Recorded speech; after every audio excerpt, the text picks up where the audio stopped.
So if you clicked on this video, your creative projects and ideas are probably somewhere in your head or unfinished in your room, drawer, or wherever, and you're unsatisfied with the progress you have made so far in your creative journey this year. Well, I get it. Same. No judgment. I'm in the same situation. But in this video, we're going to combat procrastination and reset for a new chapter. So I hope you're ready. Let's go. If you're new here, hi, my name's Jessie. I'm an artist and designer living in Berlin, and before we head into the process, I quickly want to share with you something that I do every Saturday, which I feel like is very helpful for a lot of artists, which is going outside and looking for things that inspire us. And I decided today to go to a bookstore, and it was so nice. Look at these beautiful covers. So, I'm back home and I'm ready for the reset. And I think a great way to start the reset is by reviewing what's been going on during the last month, quarters, weeks, however far you want to go back. And I think a good review is always helpful. You can do this whenever you feel like you don't know where to continue and you feel like you've been falling off. I do those reviews monthly and I try sometimes to do them weekly if I feel like I need to reflect on what's been going on. And now I have a little guide for you to help you review your month, and you can pause after each question or prompt to answer it and then continue the video if you want to. We're going to be starting with gratitude. What are you grateful for? And after expressing gratitude, I think it's time to celebrate ourselves. What are your accomplishments?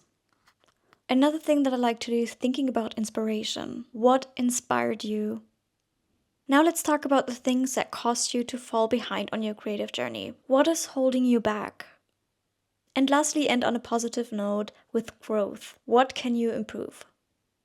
So, it is the next day, and I had a thought last night before going to bed, and it was about the structure of the video, because I'm doing this whole reset while doing the video with you, so I'm figuring everything out as I go, and I was about to set goals with you. Then I realized that something's more important before we set goals, which is actually building a foundation. What I mean by that is setting in place systems, routines, rituals that require low energy, but they support you in your creative journey and lifestyle. At this stage, you can also use the things that are holding you back to build this new system. So for example, if the thing that is holding you back most is fear of making mistakes, you can try to have a few hours each week where you just experiment without having to post anything, without having to make a final project. So here are the things that I want to establish in my daily life. First of all, I want to track my energy to help me find out when I'm most creative and most energized during the day and during the week. And then I can go on to schedule the times that I am taking off of anything. Like I don't create there, I don't think about videos, I don't think about art. I also want to do more weekly check-ins. I have done this in the past, but I've kind of fallen off. This just helps you to stay on track with your goals overall and see what you have accomplished, what can help you to work on them more regularly, and you don't forget about them. The next thing is a 5 to 10 minute daily sketch, which just helps me to keep up with my creative practice, and 5 minutes in the morning is not too much for me. When I'm coming out of a rut,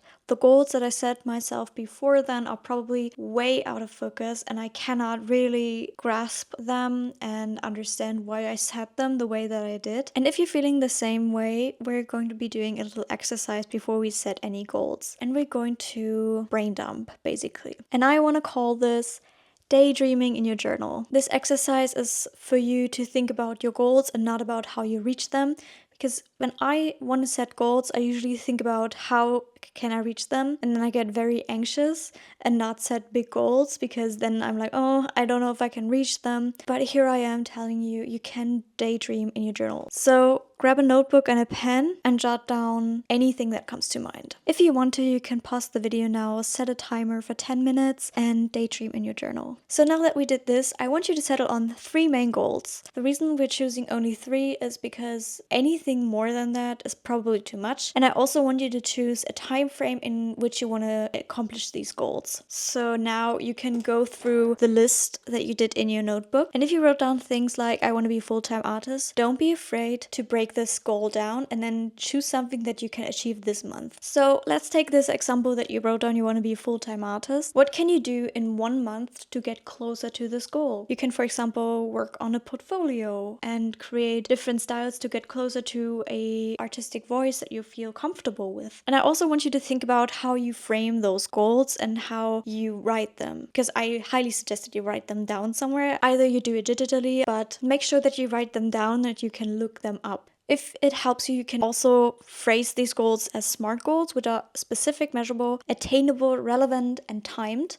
To give you an example, I wrote I want to post 1 to 2 YouTube videos on tips for artists this month, which is attainable because I know that I can do 1 video. I'm doing it right now, and doing 2 videos is a bonus, and I can be very happy if I do it. It is very specific, it's timed and measurable because I need to do at least 1 video this month, though I have 30 days to do it, and I will definitely achieve this goal.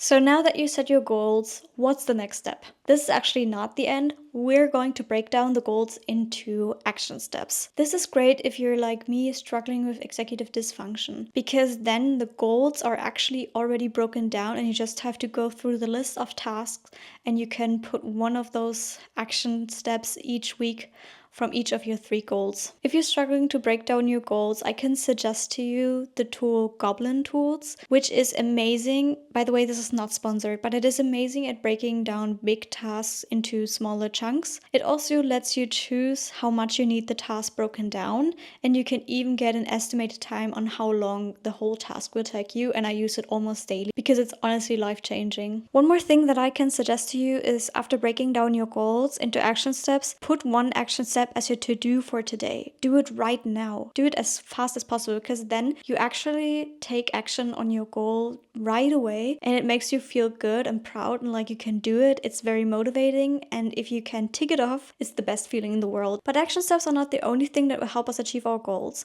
We actually want to create habits that will support us during this journey of reaching our goals. For example, if you want to embrace a daily or regular art practice, you can, like me, try to sketch for 5 minutes every day. You can even try morning pages, which help me a lot with my creativity. You can read more, because I feel like when I read, my concentration gets better, and I also get more inspired from all the things that I read in the books because my mind can fantasize about it. The goal is to build a system that overall supports the creative lifestyle, not only setting these goals and trying to work towards them, but feeling totally overwhelmed after a few weeks because you've tried everything but nothing seems to really work. You need to work at it step by step and also have those habits and systems set in place that will support you. Before I end the video, I want to let you know that it is very, very important to take breaks. Although we want to work on our goals and we want to get better, and I know how you're feeling,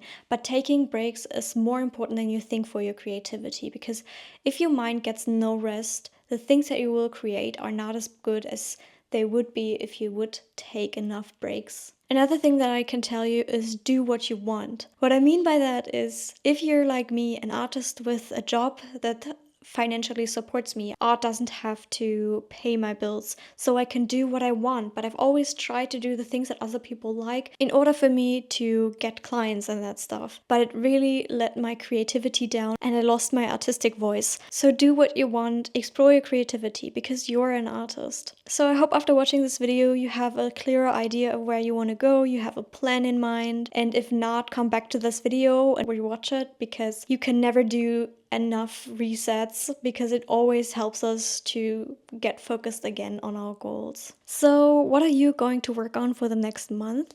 Let me know in the comments and I will be down there to talk with you about everything, and I will see you in the next video. Bye guys!